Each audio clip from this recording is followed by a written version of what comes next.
Welcome to the Worst of the RIOT podcast for Monday, November 20th.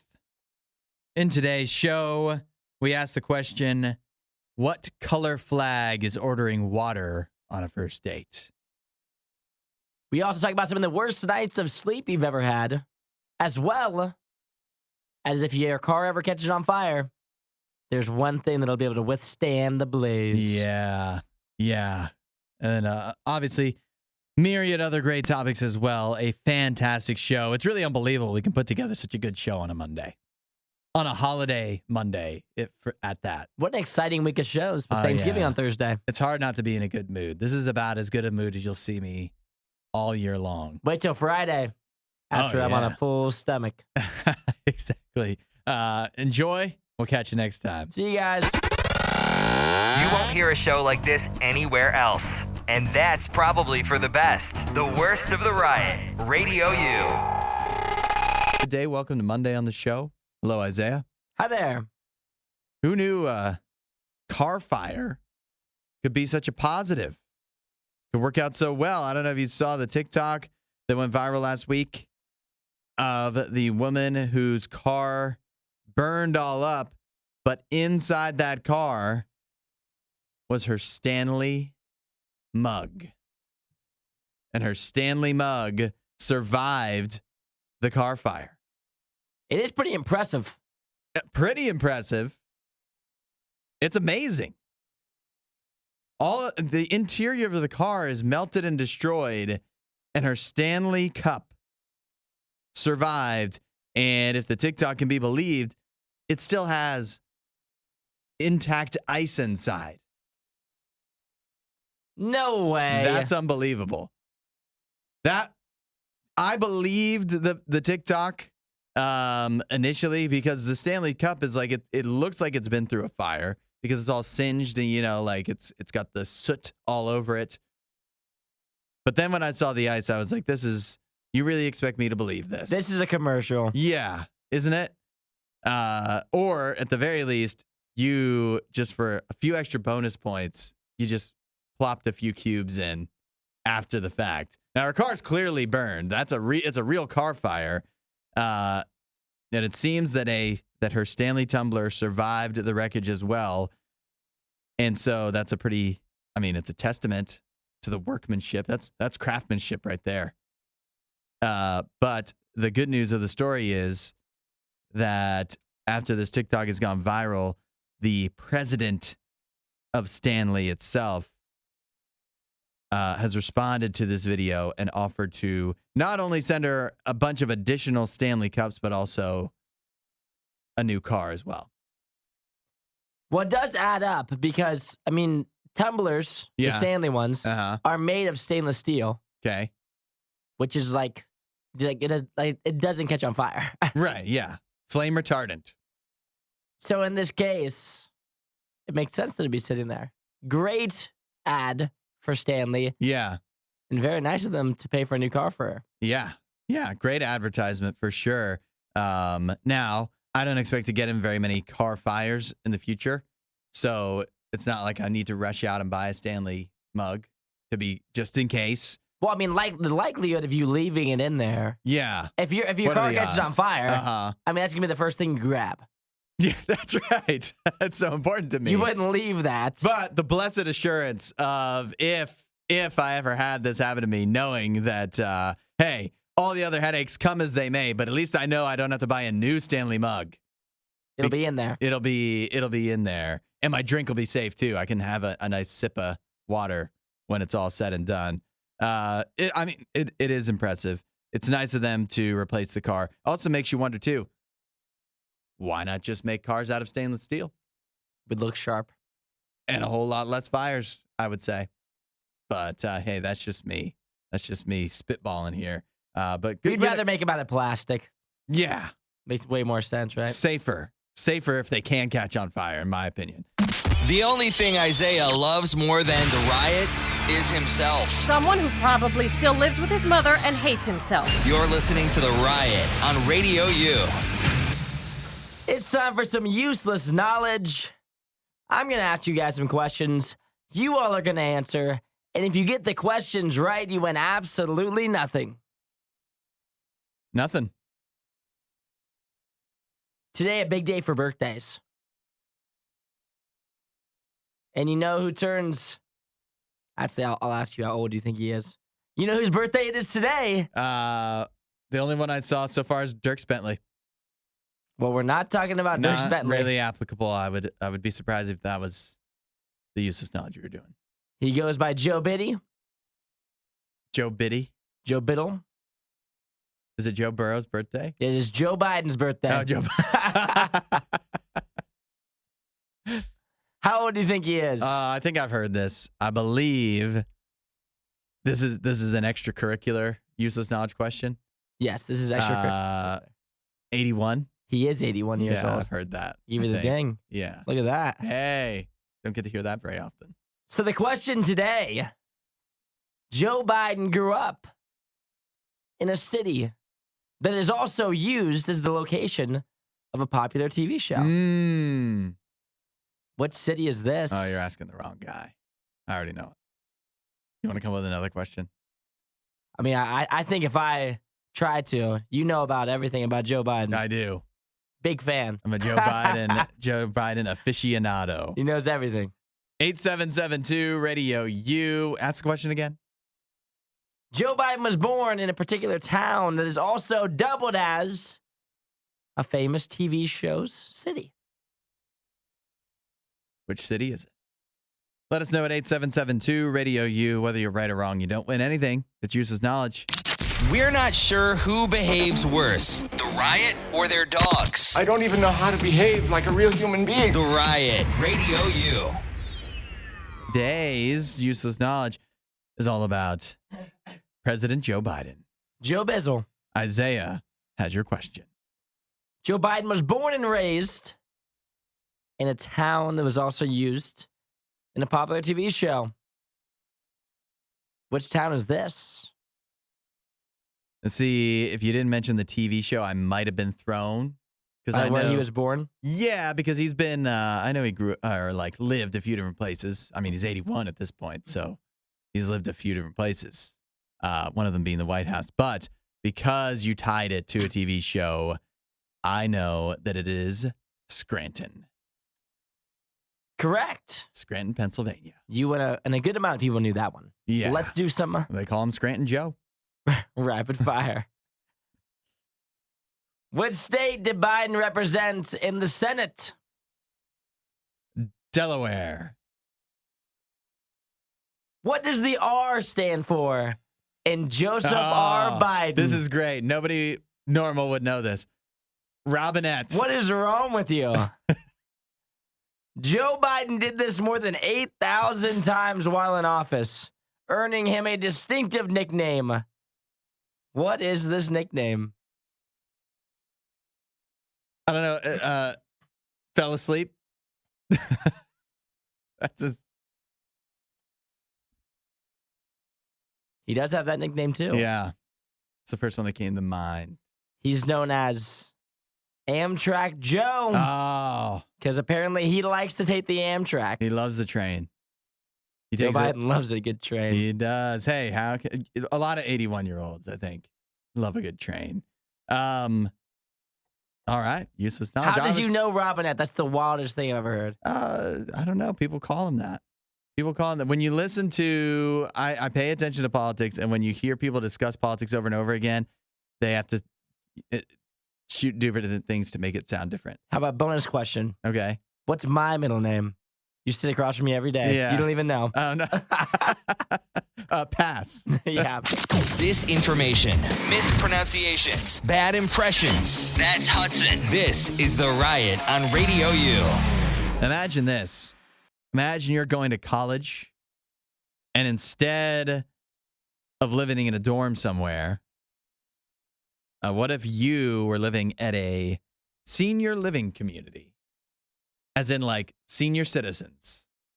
Seems like an odd mix.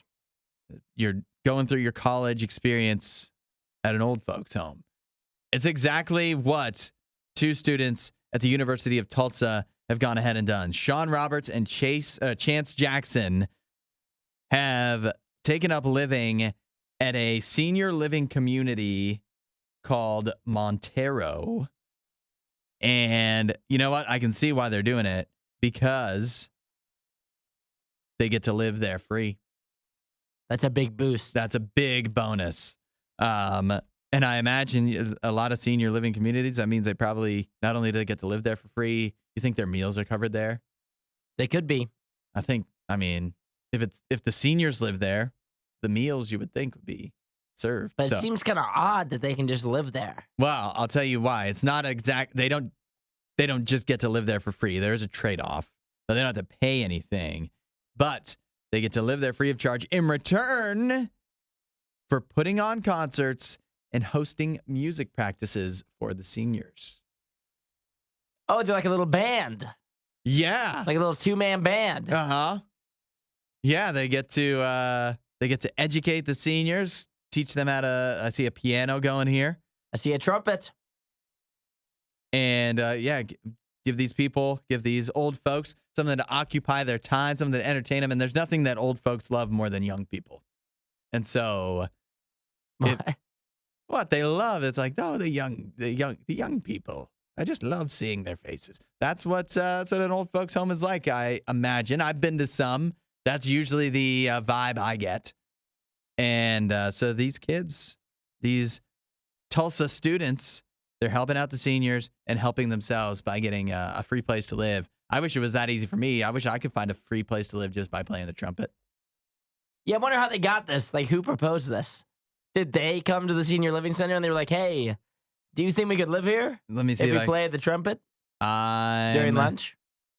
I don't know who reached out to who. I don't know who initiated this. I have to imagine it was the students or somebody affiliated with the school that was like, hey, you know what it probably was? They probably visited there once. It was part of like their classes or whatever. And they had, and they were like, what if we just lived here? Yeah, that's right. Wouldn't it be so much easier? One of the old folks was like, I wish you were around all the time. And then they're like, that gives me an idea. But it does kind of sound like a plot to a movie or something. Like maybe initially they were unsuspecting. They didn't realize they were getting into living at a senior living community. It's just like, Montero, it's free. All I got to do is play the piano. Sounds like a great deal. And then they realize that they're living with great Aunt Gert. Mm-hmm. And hilarity ensues. At first they're uncomfortable, but then they form a bond with the seniors. How do you think you would do if you were living at a senior like your age now, living with seniors? I don't know what I would do. I don't think that would be the best spot for me. You don't think so? I mean, I wouldn't mind. I'd probably just keep to myself. I'd be pretty quiet. That's what I thought too. I thought I just probably It'd be really relaxing in there. I might feel like I'm letting them down a little bit. Because you're not like exciting. Because fun, I wouldn't entertain them. I wouldn't be a good fit. When you're a senior, you're living at this senior living place. They have to organize activities like this, right? Because you don't have a lot going on. You don't leave very much. It's if your family or somebody comes to visit you, that's all you got going pretty much. And so then if I was there, I feel like I'd be expected to entertain, especially being a famous radio personality. They expect you to go to all the events. Very funny. Yeah, they'd probably expect me to MC, and I don't know. That's I would just be in my room watching TV. I'm a pretty content guy. I'd be doing the same thing they're doing, hoping somebody comes to visit me and pay attention. Disinformation, mispronunciations, bad impressions. That's Hudson. This is The Riot on Radio U. Obviously, a big week coming up. Thanksgiving, Black Friday, Cyber Monday. Don't forget Small Business Saturday, but also Giving Tuesday is 1 week from tomorrow. Your day to give back to organizations making a difference, including RadioU. Find out more at RadioU.com. Now, this is interesting. I want to know your thoughts on this. California and New Jersey have each decided this year that they think it's important in school to start teaching what they're calling media literacy. In other words, how to spot fake news. So in there, they've each approved curriculum and this is for, it looks like grade school students. That's pretty young, right? Little young. That's anything before high school, looks like, at least in California, is where you may learn how to spot fake news. What do you think about this? Is that something that needs to be taught in school, especially before you even hit high school? I don't know that it needs to be an entire class. Maybe like a day on it. What class would you include that in? Like social studies, or where would that fall? Maybe social studies? Yeah, it's tough. It's tough to. Like you're not putting it in English. No, yeah, probably not. Definitely not a math thing. It's not in language arts. I guess, yeah, so social studies it is, right? Yeah, it just seems like an odd thing tossed in social studies. Yeah. History? Government? Recent history? It could be U.S. history. I don't know. Yeah, it's tough. It's tough, especially. If you take I guess maybe if you take the media class. Sure. That seems fair. Put it in there. Or could it be like a computer class? Right? Yeah, I don't know. Seems like a stretch to me. Yeah. I mean, but here's my thoughts. Besides that, it's hard to categorize. It does feel like a middle school thing, right? Like, I don't know.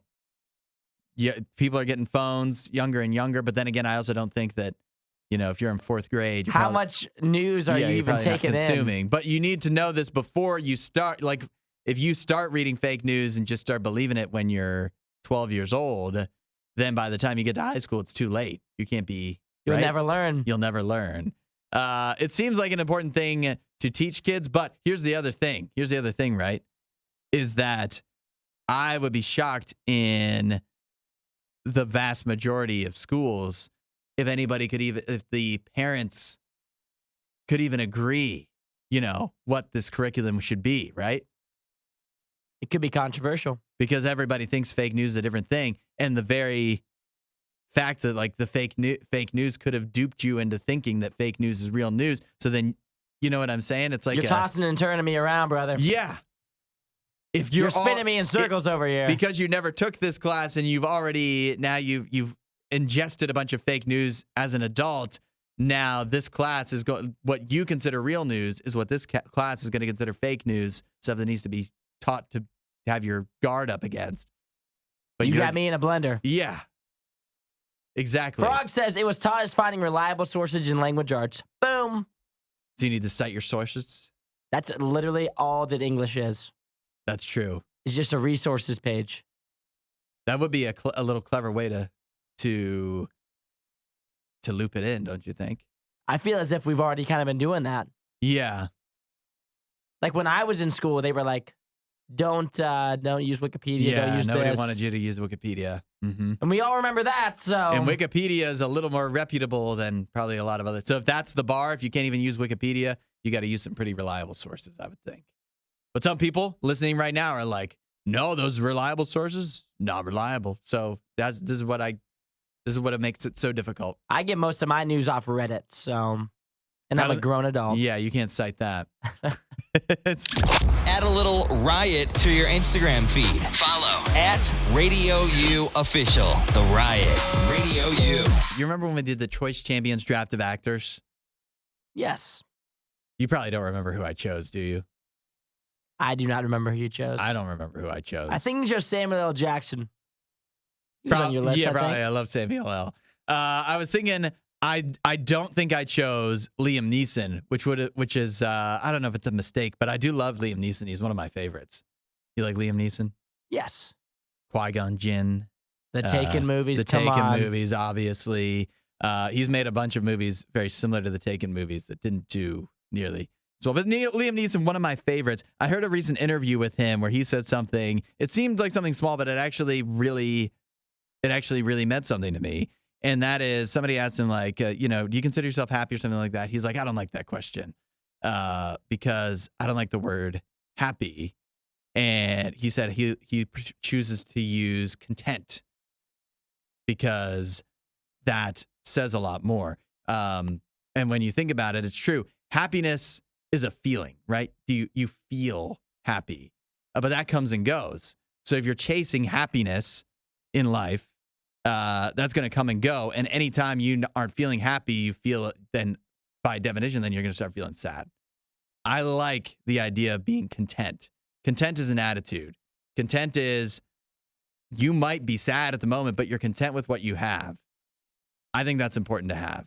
that, feelings can come and go, but having the attitude of contentment, of gratitude for what you have, that's important. And I don't know if this is exactly true for Liam Neeson, where he finds his contentment. I do know he comes from a Catholic background. But for me, having contentment, no matter what you're going through in life, I know that a big part of that comes from a relationship with God. Because when you have a relationship with Jesus, you know you're always covered. You know you don't have to worry about anything. So you might be going through a tough day. You might be going through a struggle. But you know that having that relationship with Jesus and him being there is going to carry you through. And so you can be content no matter whether you're happy or sad or somewhere in between or something completely different.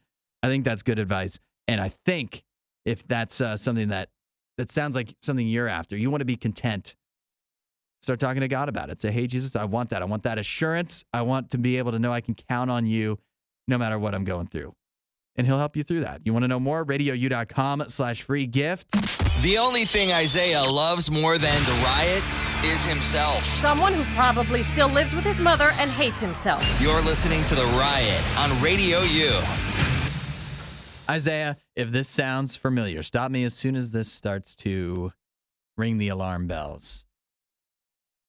An unknown respiratory disease is wreaking havoc across several states with symptoms such as coughing, sneezing, nasal or eye discharge, lethargy.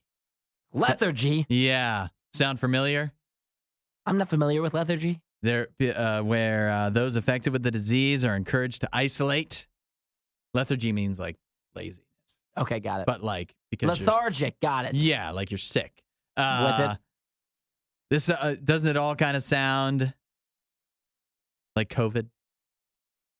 Sounds similar. Back to the early days of COVID. This is the same thing. It's a hardly known disease. It's basically like making people sick, like the flu. But it's over. It's in Oregon. It's in Washington. Who cares?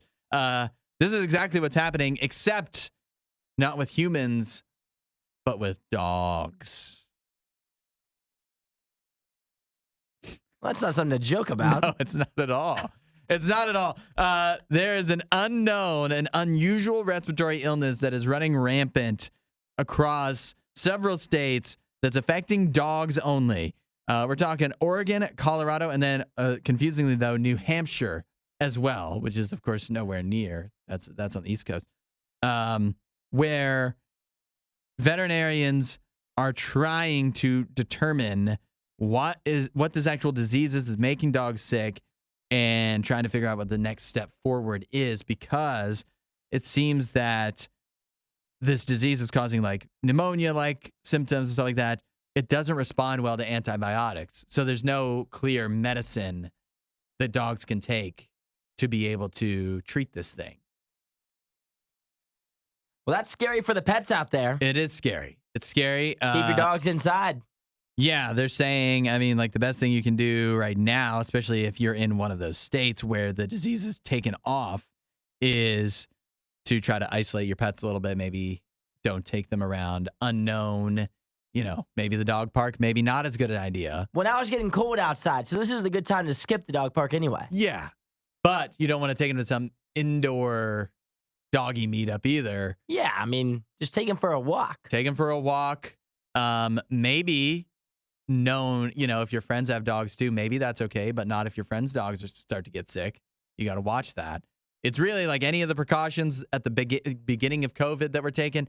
You got to take them with your dogs now, because you don't know, and you definitely don't want your dog to fall victim to this mystery illness. Now, they say that, unfortunately, some dogs have passed away due to this, but it's hard because the disease is still unknown. They don't even know exactly what it is. It's hard to put a number on it, because you just don't know if the disease actually caused it. Again, very similar to COVID. We don't really know. Yeah. There's a lot of question marks. Dogs have died. How many? Hard to say. It's just very difficult, but it's We're not blaming every dog death on this, are we? No, not at the moment. Only, okay, just making sure. We're not sponging numbers, are we? No. I'd hate to do that.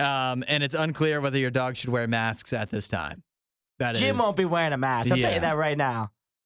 He's a hound dog. They really don't address that at all. Do they make masks? They have to make masks for dogs, right? If I see somebody's dog with a mask, I'm going to lose it. Hey, you can't be too careful. If your dog is wearing a mask, I'm going to lose it. That'd be wild. It couldn't hurt anything. It's going to be wearing a mask in the car with you riding next to you. Yeah, that's right. While you also wear a mask. You can't be too careful. We're joking about it, but this is real. This is a serious disease for dogs. Wild. Yeah. So just keep them at home with you. That's where they're safe. We're not sure who behaves worse, the Riot or their dogs. I don't even know how to behave like a real human being. The Riot, Radio U. Now, here's a question for you. Thanksgiving coming up this weekend, it kicks off the weekend to me. You ever do Friendsgiving? I've been to some Friendsgivings, yes. I don't think I've ever had Friendsgiving. You have to have friends for that. But here's my question. If you're doing a potluck Friendsgiving, I want everybody to chime in on this. 8772 Radio U, the Riot hotline. If we had a Radio U Friendsgiving potluck, what are you bringing? What's your thing? You got a good recipe you just know you would knock out of the park? What would you bring to the table if you were invited to a Radio U Friendsgiving? The first question you have to ask is, do you want to do something unique that you know nobody else will bring? Or maybe if you're not as confident in your abilities, or maybe you're super confident and you know that it will outshine the other options. Do you want to bring something that, do you want to be one of the 6 people that will bring mac and cheese? You know what I'm saying? Oh, I know what you're saying. Yeah. In my mind, there's a lot of different avenues. Mm-hmm. You could try. I mean, you can never have too many desserts, so you can almost always go dessert. Mm-hmm. As long as you bring something a little bit unique. I mean, we can't bring 7 pumpkin pies. Yeah, but we don't want to have a Friendsgiving with no pumpkin pie, so somebody's got to bring it. So we're thinking turkey's already off the table. Someone already is making the turkey. Yeah. You're not bringing the turkey. Or like that's one of the ones you've got to orchestrate that with somebody you know who will get it right. I've got my answers ready. All right. I've got some ideas. I'm intrigued what you think you have special capabilities for. I've got to think on mine. 8772 Radio U. What would you bring if you were invited to the Radio U Friendsgiving potluck? Disinformation, mispronunciations, bad impressions. That's Hudson. This is The Riot on Radio U. Talking Friendsgiving. If it was a potluck situation, we invited you to the Radio U Friendsgiving. What would you bring? 8772 Radio U. I'll tell you, Robbie's got dessert covered. He texted in, he's bringing Nutella cream pie. Sounds yummy. That sounds great. That sounds like a good, worthy contribution. And I bet you that's not one where, there might be multiple pies. There's not going to be multiple Nutella cream pies. So good choice. Dee says, at previous potlucks, she's been asked to bring her special lemonade and also more dessert, her grandma's German chocolate cake. Good choices. Good choice. That's got to be some special lemonade if people are asking you to bring it. Let's see. Gretchen here. It's got a special recipe for deviled eggs. So we got appetizers covered. You like deviled eggs? They're okay. Deviled eggs are still one of those things that intimidate me. Eggs and they're cold. It doesn't sound like something I would like. What would you bring, Isaiah? You said you had something instantly that came to mind. I'm bringing bread. What do you mean? Like homemade or? I'm bringing rolls, baby. Like homemade rolls or like, what do you got, a bread machine? I mean, I could bring some Hawaiian rolls and everybody would be just happy with those. That doesn't really Would that be my go-to? Maybe. It might be. You're might have that to be. unconfident in your cooking abilities. Well, it's not that I know that you can never have too much bread. I could bring croissants if I wanted to, too. Yeah, You can never have too much bread. And other people, it means more to them to bring something that they feel like is a high-stakes thing. Uh-huh. Where me, on the other hand, if I bring bread, I can be perfectly content with that. with my contribution. Yeah, you I don't need to be the don't- star of the show. You don't want to make any headlines, at least not for that. Yeah, I know it means more to other people to like make their special mac and cheese or mashed potatoes. They want everybody to try it, and they want everyone to like it. Yeah. Where I don't want to steal the show. Let's say I bring mac and cheese. Let's say everybody's thriving over it. Yeah. They're loving it, and I don't need that kind of attention. And somebody else is going to be upset that their dish isn't the main big one, and so I can take the side chair, the side seat. Yeah. I'll sit at the kids' table, and I'll just take the bread. That's very big of you. The problem is you're going to be overshadowed by Zach, who texted in and said he's bringing stuffing, not just any stuffing, stovetop, because he says stuffing is better than bread, which is true, and which harkens back to a previous Thanksgiving conversation we had earlier this month. Thank you, Zach, for bringing that, because that's important. That is very important. Stephanie says, geez, we don't have a very well-rounded Friendsgiving, it sounds like. Although it sounds delicious. But Stephanie said she's bringing her peanut butter and chocolate fudge pie. That sounds yummy. So we've got 3 desserts, all involving chocolate in some shape or form. Lemonade. We've got your Hawaiian rolls and Zach's stovetop. I was going to say, I actually have a recipe that's not a dessert. It's cheesy jalapeno cornbread with honey butter. Oh, so you're bringing a bread too? That was, yeah. You're gonna. Yeah, Are you and I joking think me? people are going to like my bread better than yours, and it's actually homemade. You were just yelling at me about bringing bread. Because you're not making it, you're just going to the store and buying a bag of rolls. You know what's going to happen, Hudson? Is I'm going to bring my bread. You're going to bring your bread. Everyone's going to see my Hawaiian rolls, and they're going to be like, homie, I know what I'm getting here. Very easy grab. Yeah. They might be a little bit intimidated by yours. They might see yours, and they'll say, I can go buy Hawaiian rolls whenever I want. At least you could see Zach's stovetop, and you'd be like, well, I don't know. This could be stovetop. It looks a lot like it, but it also could be homemade. So I'm going to try it. Lots of good options here. Yeah. The other thing about bringing the dessert is everybody quickly weeds out the best dessert. Like, Yeah. how people get dessert, Mm-hmm. and then they're like, oh, no, you got to do this one. Yeah. And you don't want your dessert to be the one that everyone's like, maybe not that one. The difficulty, too, is for dessert. If you bring the dessert, you can never have too much, but because dessert is the last thing, so some people are not even going to get to your dessert. Some people like me, I often don't even make it to the desserts. No, well, what? Yeah, at a potluck, because I eat so much of On the actual. Thanksgiving, you're eating dessert. Well, it depends how long you're there. Depends how long you're sticking around.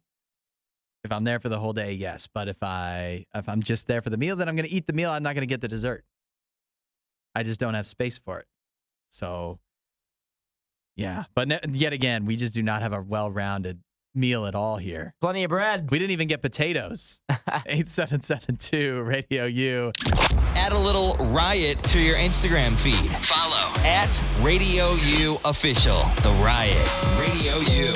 Robert Pattinson, actor best known for, it says here he's best known as Edward Cullen of the Twilight Saga. I guess that's true. People love Twilight, Although man. it's been a while. It's been a while since the Twilight movie came out. I think of him, I think of Batman. More recent. But nevertheless, Robert Pattinson paid his dues to become on the way to becoming Batman and Edward Cullen. In a recent interview with Architectural Digest, I'm sure everybody read that, he revealed that for about a 6-month period, he had no furniture except for, if this even counts as furniture, an inflatable boat. And he ate and slept on this inflatable boat for 6 months. That's how down bad he was. The commitment he had, I guess, at first when he was getting into the acting game. He had nothing to show for it but an inflatable boat. Inflatable boats aren't cheap, you know? I was thinking that too. But, How was that the one thing that you had? well, if you're going to spend a lot of money, you spend it on an inflatable boat because it serves so many purposes. Obviously, bed, dining table, evidently, and boat in case you need to boat anywhere. Like, you think an air mattress is definitely less expensive. Yeah, but an air mattress is not a life-saving device. True. It says right on it. You can't take it out on the weekends. No, you can't. It is shocking that he did have an inflatable boat in his apartment. It does lead me to my next question, which is, what is the worst sleep situation you've ever been in? For one night, for an extended period of time? 8772 RadioU, text in. I'm sure somebody right now is probably thinking, ew, when I was next to my ex-husband for 6 months, or I guess however many years. But no, like, really. For comfortability. Yeah, like bad hotels, air mattresses, or something else you've slept on, bathtub, I don't know. I know what mine is. I have a couple different ones. Okay. One of them being I slept on the floor of a camper for 3 nights when we were at like a country concert Okay. with my friends, and somehow I got the floor. Everybody else was sleeping in the bed. And there was like 7 beds in this camper. It was a big camper. Uh-huh. And I found my way to the floor. How did you wind up on the floor? I have no idea. You drew the I short was the straw? last, yeah, I was just the last one. Were you the youngest? No. No. That's the most ridiculous part. Were you the smallest? I wasn't the smallest either. I'm pretty mid-sized. I think I was just the most comfortable with sleeping on the floor. Yeah. I was gonna make the least big deal about it. Were you the meekest? Yeah, that's I what was it the is. nicest. You were the. I was like, oh, the floor? Yeah, I'll sleep on the. Uh-huh. I'll sleep on the floor. You probably. Doesn't sound Everybody so was bad. kind of calling places, and all that's left is the floor. You're probably like, I call the floor. I got it. Not even upset about it. Don't even worry about it. No, this is where I wanted to sleep. This is the floor, actually. You mind if I use your backpack as a pillow? Since you guys are using all the pillows up in the beds. Oh, I'm going to been use there. this flannel as my blanket. Yeah. And that's how I slept for 3 nights. And it It's was terrible. 8772 RadioU. Text in the worst sleep situation you've ever been in for one night or more. Let us know. I'll think of mine coming up next. The only thing Isaiah loves more than the riot is himself. Someone who probably still lives with his mother and hates himself. You're listening to The Riot on Radio U. The question is, what is the worst sleep situation you've been in, comfort-wise? The reason we brought this up is Robert Pattinson, well-known actor, recently admitted that he slept on an inflatable boat for about 6 months in a row because that was the only furniture he had available to him. Isaiah said he slept on a camper floor for 3 days. Is that was your answer? One of my answers, yes. Jessie says that she slept in the gym with no air conditioning in the middle of the summer, lights that wouldn't turn off, on a slowly deflating air mattress, wearing smelly, sweat-drenched clothes. That sounds gross. That sounds disgusting. I was like, was that a natural disaster or something? No, that's because she was in drum corps, apparently, whatever that is. It sounds horrible. Also, text in here from Tina who says, sleeping in a tent after it's rained. A rainy tent is the worst. Yeah, that sucks, right? Did you did this when you camp? Is that not only would you put up the tent like the way it's meant, but you also would bring like tarps, like actual tarps to cover over the tent as well? I didn't do that when I've only camped. I can remember one time where me and my dad slept in a tent and we were camping, and it poured down rain for a long period of time, and a lot of the people in our group were rained out, but our tent, it held true. Oh yeah, we were dry the whole time. I was in disbelief because the tent that we had was like this random tent that was in the garage that we hadn't used in like 20 years. Yeah, and we just whipped it out. And everybody else had these like really cool looking tents. And we had like this old tent, but ours was the best one because it didn't let the water in. A real tortoise in the hare situation. Yeah, it was. Sounds like. No, I did a lot of camping as a teenager. We learned to bring the tarps to cover the tent as well. You need, bungee cords, tarps, all that, like rig it all up. But many times, especially because maybe it's because teenagers were setting it up, is that the tarp could protect you, but it also could make a waterfall directly into your window of your tent and make things a whole lot worse than if there was no tarp at all. So you got to be careful with that. Jacob also texted in. He said, during a trip to Disney World, my dad was snoring so badly that I took my blanket and pillow and slept in the bathtub for the next 3 nights. That sounds Wow. terrible. Bathtub cannot Yeah. be comfortable I whatsoever. hate being next to a snorer. It's tough. Oh, the worst. Do you know the worst is when you can hear a snore and they're not even in the same room as you and you can still hear them?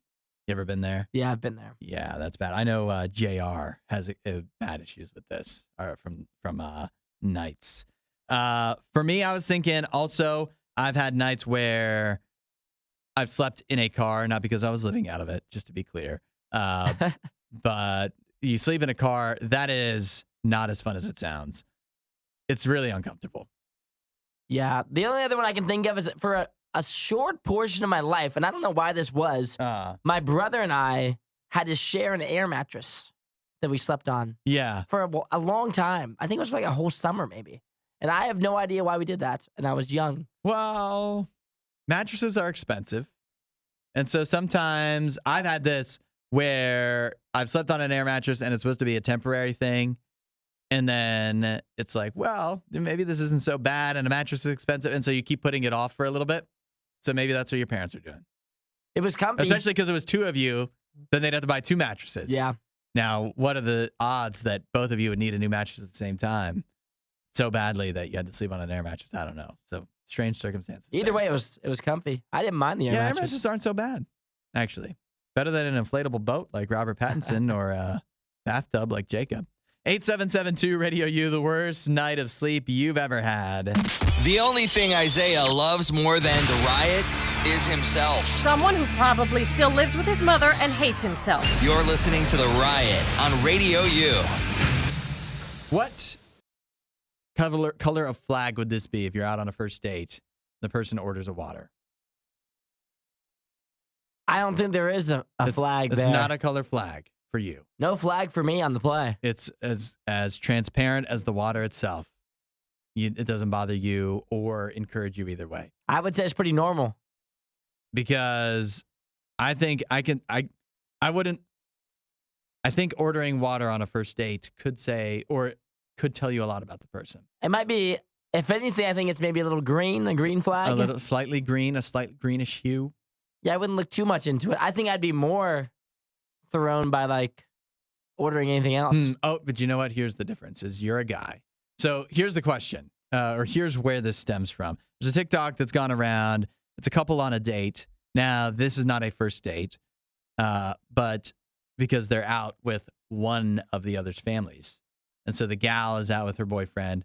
The gal's got her family that came around. They've all got water, and he ordered some kind of pink drink.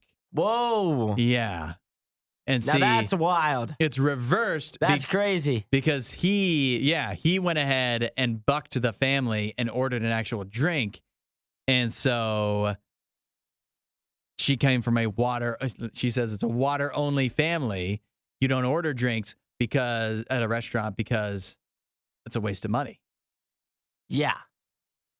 So that's a wild take on his end. But the reverse is some people were saying in the comments that water only is code for poor.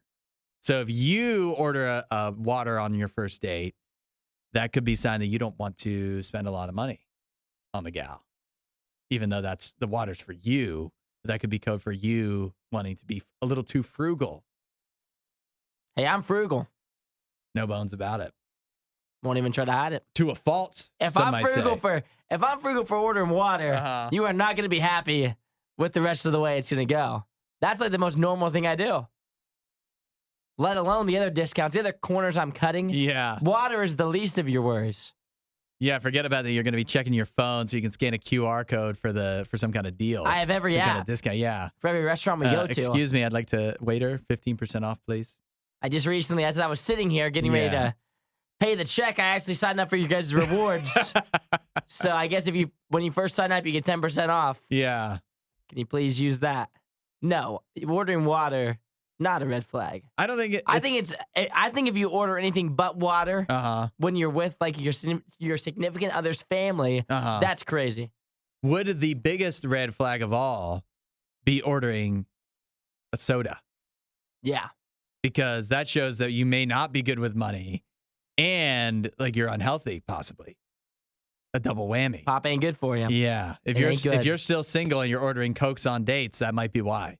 That could be why. I'm saying it's not a red. I don't think it'd be a red flag, but I think it's a flag, the ordering water, because it signals it, and depending on who you are, is depending on how you interpret it. If you want somebody who's good with money, then maybe ordering the water only is a green flag. But if you're somebody who wants to be, lavish with gifts or just wants a big spender, the water only might be. It's not a red flag, but it's a caution flag. It's a have your antennas up because maybe this person's trying to be a little frugal on you. Oh, I'll be frugal with you. Yeah, if it's Isaiah, that's not the only frugal flag you're going to see flying. Oh, that'll be yet again the least of your one worries. of many. The other ones will be way more obvious. One of many on the mass. We're not sure who behaves worse, the Riot or their dogs. I don't even know how to behave like a real human being. The Riot, Radio U. We have a man here, John Doe, not his real name, but it is his name in the court case. He won the Mega Millions jackpot recently for $1.35 billion. You think, what could he possibly have to be upset about? What does he even need to sue somebody for when he got $1.35 billion? Well, check this out. He's suing his ex-girlfriend. The reason he's suing her is because she told his family that he won the lottery. According to the case, she had signed a non-disclosure agreement, an NDA, to promote the safety and security of herself, him, and their daughter. But at some point, according to this case, according to the alleged complaint, she breached the contract by letting his family know that he had won the jackpot of the Mega Millions lottery and was a billionaire. You be the judge. I mean, it seems like if there's an NDA involved, it's kind of open shut, right? But then what does he get out of this? He's already has all the money. Yeah. So what is it? What exactly should he get? I don't know what he should get, but he should definitely get something. A little something. Yeah. They at least should tell him that he's right. It's an NDA. You can't go ahead and start breaching that. Now, it looks like here that he is a winner from the state of Maine, where if you win the lottery, you don't get to remain anonymous. So his identity should be made public eventually anyways. Oh, okay. But she still did that prematurely, right? Before he was able to. Yeah, you need a plan of action. Yeah. Of how you're going to handle all that. I would say it's definitely wrong for her to tell his family. That's crazy. Yeah. He should be the one to do it, number one, because his name's going to come out either way. But also, you definitely need a plan of action when you're going to tell your whole family that you're a billionaire now. And it sounds like something that everybody involved needs to agree to. It might not even be that he didn't want to tell his family. He probably was. I mean, either way, he knew they were going to find out, and so he probably was trying to plan a way to tell him. Yeah, but now that the right time. Yeah, because you got everybody seems to know a lot about winning the lottery for probably something that's never going to happen to us. But when you win the lottery, you need to have time to get your affairs in order, so that you don't get people coming out of the woodwork saying you owe them money and, all that good stuff. You don't need some member of the family showing up saying, hey, remember when I bought you that car? I loaned you that money for whatever thing and you never paid me back. And who knows what else, all the reasons that people are going to try to come after you and try to glom on to your winnings. You should have time to get that set, and people that are going to get in the way of that, you can't have it. And you think about it, too, it makes him look bad to his whole family. Because it looks like he was keeping a secret from him. Exactly. And so he might have been, he was probably planning to tell them anyway. And then she jumps the gun, and now his whole family's like, well, why wouldn't you tell us? Causing a rift. What's unclear to me, because this makes a lot more sense, I just don't see this covered here. What's unclear to me is, was this his ex before he won the lottery, or because of this? Like, obviously now it's his ex. But or is this just his way to just sneak away now that he's a billionaire.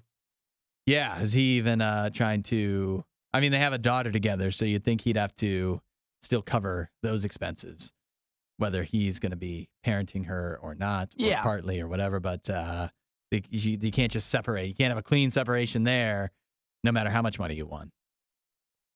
Either way, this is not ideal, and he looks like a jerk to his whole family now. And it kind of seems like everybody looks like a jerk. You really want to win the lottery? And now when this could happen to you? He wants $100,000 per person, she told. Wow. As if he didn't have enough. Find more Riot content online. Riot.radiou.com.